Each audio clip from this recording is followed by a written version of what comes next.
Hello and welcome back to another popcorn chat. I hope you guys are doing well. In this video, I'm going to be speaking to you about Bong Joon Ho's latest film, Mickey 17. As I'm sure many of you are aware, there was obviously delays with this film. It was supposed to come out last year, it was going to come out later this year, and now it's been pushed back again. So we've finally been able to see Mickey 17, so let's get into my thoughts. This is a very sort of kooky film with its melding of genres, and I think we kind of guessed that from the trailers. It's very clearly a sci-fi with a lot of romance and comedy and the kind of offbeat humour throughout.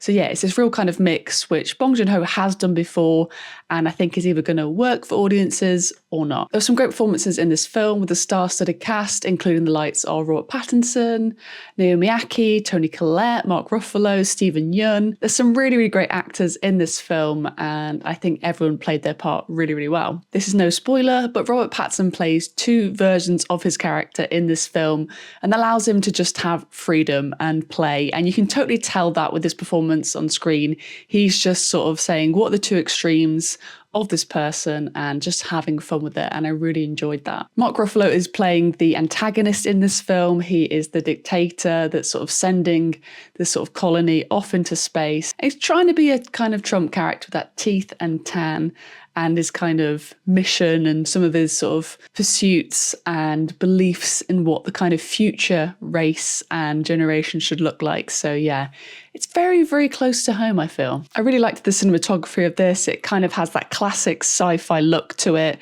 I think the costumes alongside that really kind of transported you to this moment in space. I think the costumes when they go out into the snow, when they're on the ship, they have various different uniforms depending what your role is.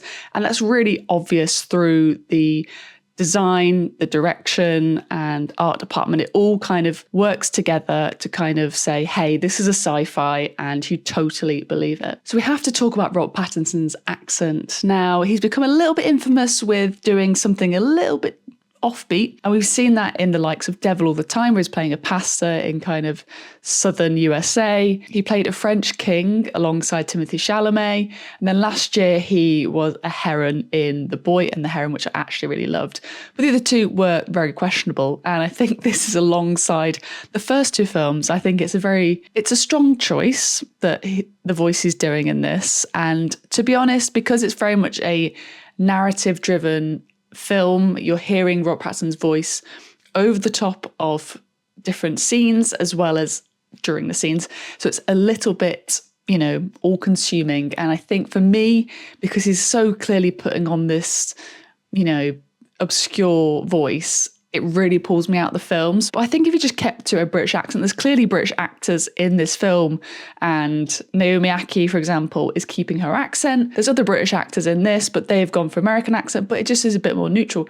That would have been totally fine. So I don't know why he's doing too much. I think the main downfall of the film is its pacing. I was definitely checking my watch a few times in this one, and it does this thing where it cuts back to earlier points in the story. It's kind of jumping all over the place, and then you have Robert Pattinson's voice just kind of saying, oh, this is what happened earlier, oh, my life, or this kind of, let's see all 16 other Mickeys, and jumping around. And for me, it's a little bit disorientating, but at the same time, the pacing as well was quite slow at moments.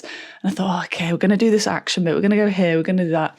And yeah, it just really felt the runtime of like 2 hours 15. I could really feel it. And I think that's mainly down to the structure and the writing, and just doing that sort of jumping around. It didn't work in this scenario for me. This very much felt like a Bong Joon Ho film with the themes in which it tackles. It's drawing upon the likes of his previous films, such as Snowpiercer and even Okja, focusing on environmental and animal issues, political figures and romance. Like there's all these sort of themes we've seen throughout his filmography in this one film. Some people who had seen the film already had said to me they found that it was trying to juggle these themes a lot. There's too much going on. But I think the themes itself wasn't the issue. I think, like I say, it was the pacing and the structure of the film was an issue for me. But I think it kind of has a nice balance between, oh, it's about these creepers, it's about Mark Ruffalo's like Trump character. It's about romance, like the kind of love triangle thing going on between Robert Pattinson's character and Naomi Aki's character. I think it does it in a good way. I think his other films have a much clearer through line, like Okja or Snowpiercer or Parasite. They have these clear lines of what this film is trying to say. So it could have delved deeper or maybe just focused on one or two. But I think that wasn't my main negative of this film. I found Mickey 17 an entertaining watch.